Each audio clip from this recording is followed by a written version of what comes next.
Bismillahirrahmanirrahim. Assalamualaikum warahmatullahi wabarakatuh. Teman-teman sekalian dimanapun Anda berada, pada kesempatan kali ini pertemuan kali ini akan saya sampaikan lanjutan dari tentang air permukaan ya.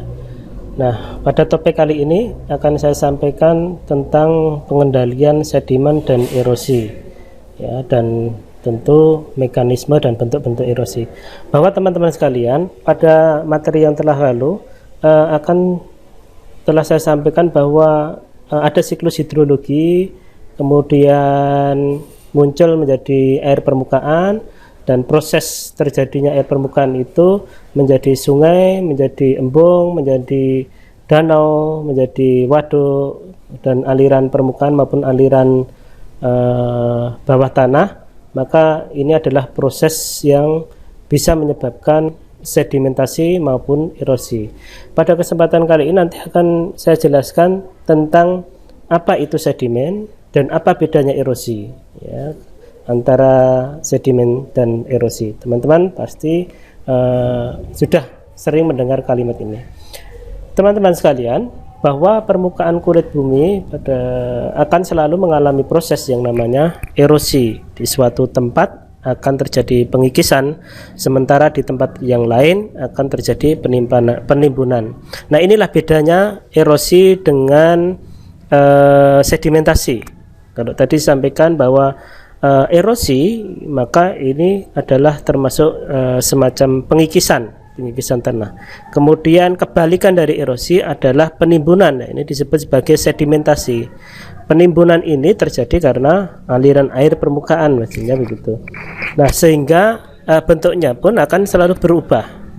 Proses pengikisan kulit bumi secara alamiah disebut sebagai erosi alam atau erosi geologi, dan pada erosi geologi maka alam akan mampu membentuk keseimbangan dinamis di mana sehingga ketebalan tanah akan stabil ya.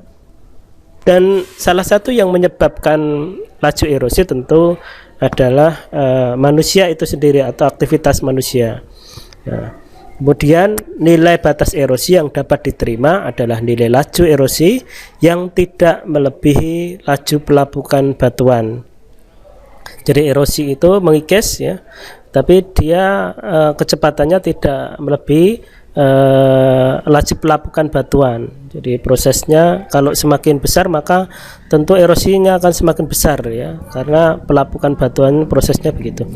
Nah, untuk membentuk lapisan tanah setebal 25 meter ya secara alamiah pada suatu lahan yang secara alami dibutuhkan waktu kurang lebih 300 tahun. Jadi Anda akan dapat membayangkan kira-kira untuk menimbun secara alamiah tadi melalui proses erosi tadi maupun sedimentasi tadi akan memerlukan waktu kurang lebih 300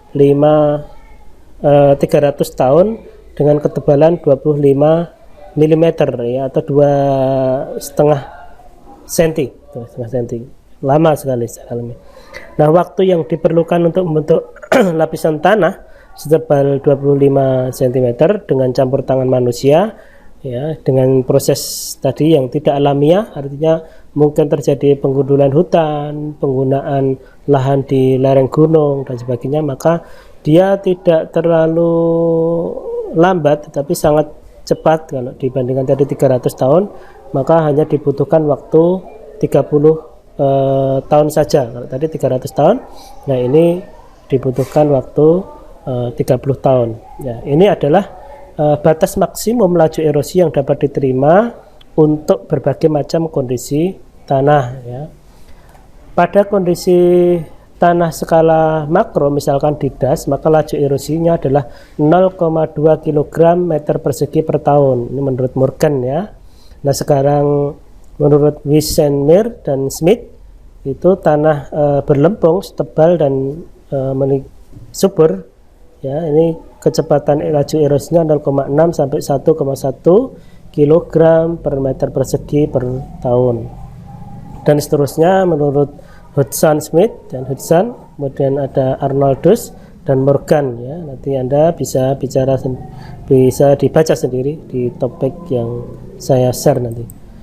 Nah, mekanisme terjadinya erosi tahapannya diantaranya yang pertama adalah pelepasan partikel.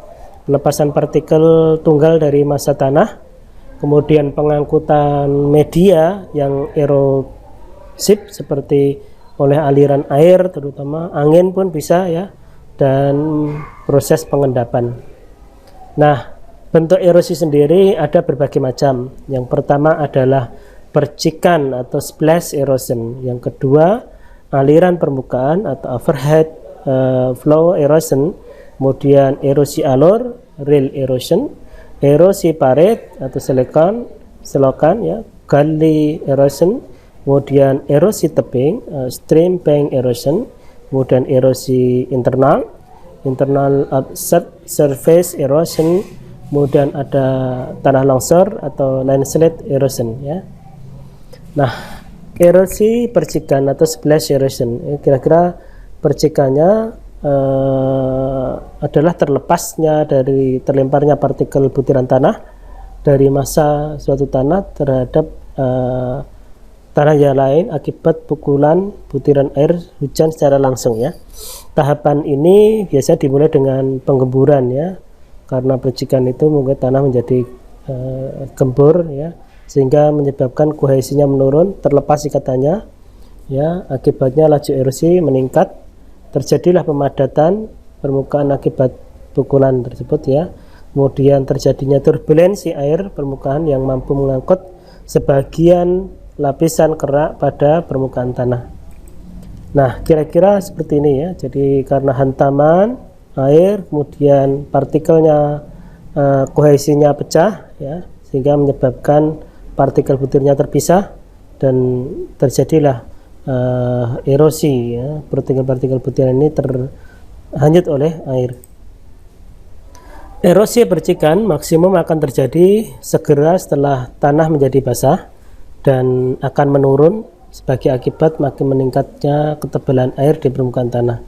Nah, erosi percikan maksimum terjadi 2-3 menit setelah hujan turun. Nah, batas ketebalan air yang masih dapat ditembus oleh pukulan air hujan adalah sama dengan diameter butiran hujan itu sendiri. Pada lahan datar, butiran hujan dengan diameter 5,9 mm mampu memercikkan partikel tanah setinggi 0,38 meter sejauh 1,5 meter kurang lebih gitu. Nah, ini adalah saya contohkan. Pada hujan normal dia akan percikannya, butirannya akan terlempar pada tanah sekitar.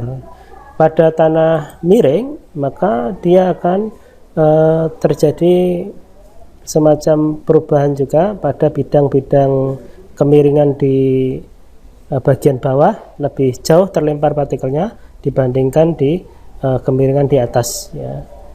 Kemudian yang ketiga adalah hujan yang miring. Ini hampir sama dengan bidang miring dasar tanahnya ya. Kalau ini hujan kan tidak lurus semua, tetapi ada yang miring juga, tergantung dengan arah angin. Kemudian arisan erosi aliran permukaan. Erosi aliran permukaan akan terjadi jika intensitas dan lama hujannya melebihi kapasitas infiltrasi atau kapasitas simpan air tanah. Faktor yang berpengaruh terhadap laju erosi permukaan adalah kecepatan dan turbulensi aliran, dan kecepatan aliran permukaan pada saat mulai mampu mengikis permukaan di tanah tersebut disebut sebagai ambang atau kecepatan ambang, threshold velocity, di mana besarnya sangat tergantung pada ukuran partikel tanah. Ini sebagai contoh ambangnya, jadi ada ambang erosi, kemudian pengangkutan aliran, dan ini adalah terjadinya erosi ya, angkat. Partikel yang berukuran lebih besar dari 0,5 mm, nilai kecepatan ambangnya meningkat ya, sejalan dengan meningkatnya diameter partikel. Nah, partikel yang berukuran lebih kecil dari 0,5 mm, kecepatannya ambangnya meningkat sejalan menurunnya ukuran diameter. Baik, untuk berikutnya kaitannya dengan erosi alur atau rail erosion, bahwa erosi alur terbentuk pada jarak tertentu jika arah bawah lereng sebagian akibat terkonsentrasinya aliran permukaan sehingga membentuk alur-alur kecil. Kadang-kadang induk alur berkembang menjadi saluran permanen yang menyambung ke sungai. Berikutnya ini adalah contoh, ini sedimentasi yang terjadi ketika erosi ini kemudian membentuk alur-alur sebagai berikutnya. Alur yang terjadi pada lahan yang ditanami dengan pola berbaris menurut arah kemiringan lereng atau akibat pengolahan tanah menurut lereng atau tempat menariknya balok-balok kayu, maka alur bisa terjadi akibat aliran deras secara tiba-tiba. Nah, aluran yang masih dangkal dapat disempurnakan dengan pengolahan tanah biasa atau dapat diselesaikan, ya. Kemudian erosi parit atau gully erosion.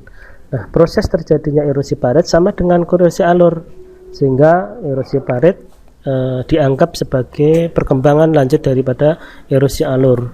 Dibandingkan dengan sungai-sungai yang stabil, profilnya relatif halus, ya. Parit ditandai dengan adanya potongan depan atau head cut, ya, tangga atau titik-titik penyempitan pada sepanjang alur.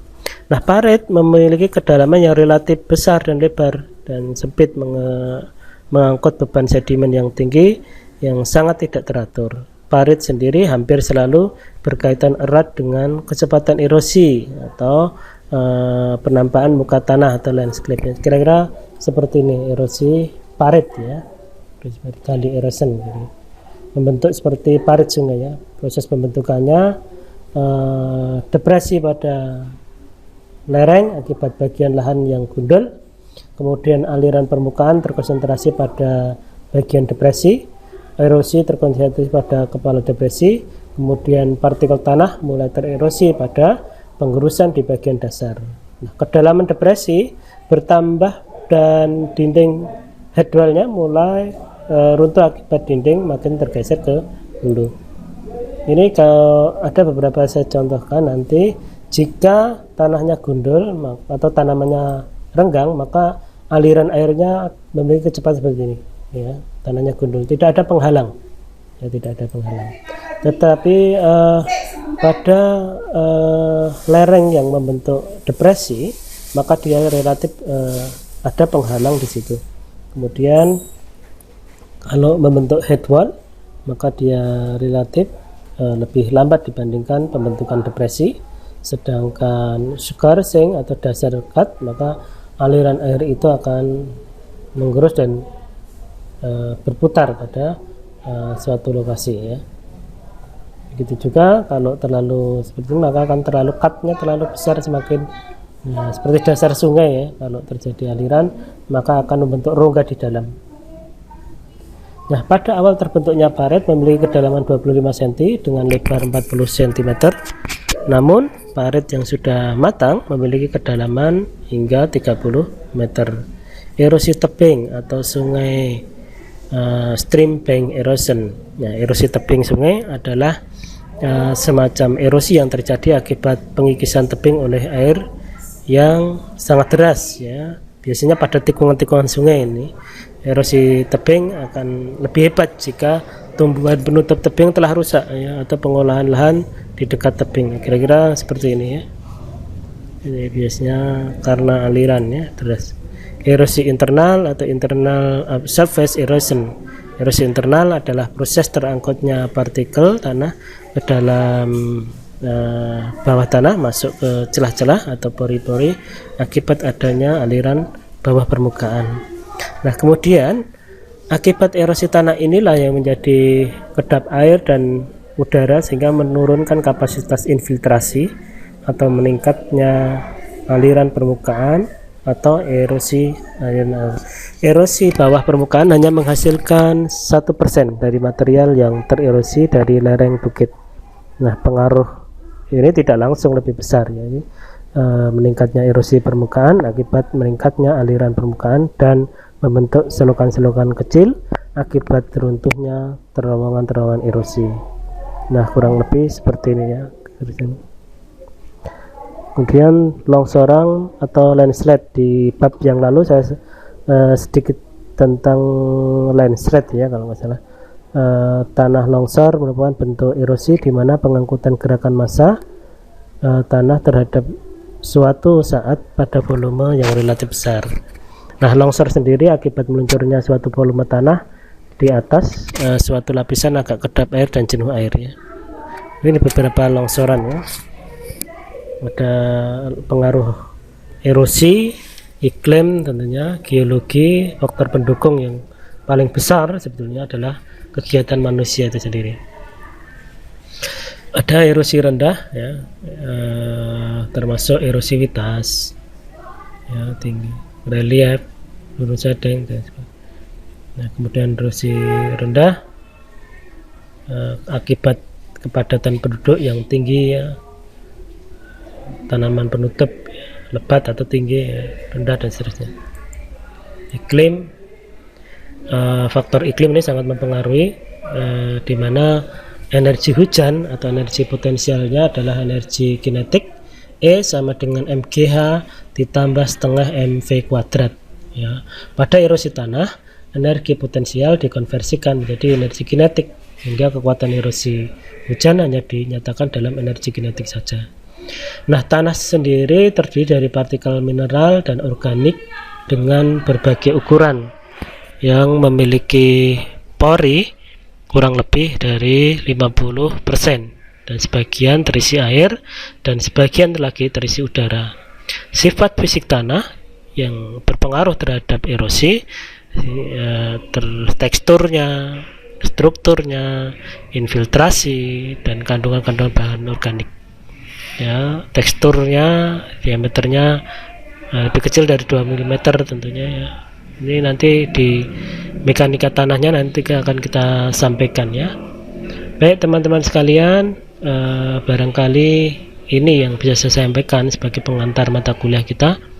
Untuk lanjutnya nanti teman-teman bisa dibaca dalam materi yang saya sampaikan berikutnya ini. Terima kasih. Wabillahi taufiq. Wassalamualaikum warahmatullahi wabarakatuh.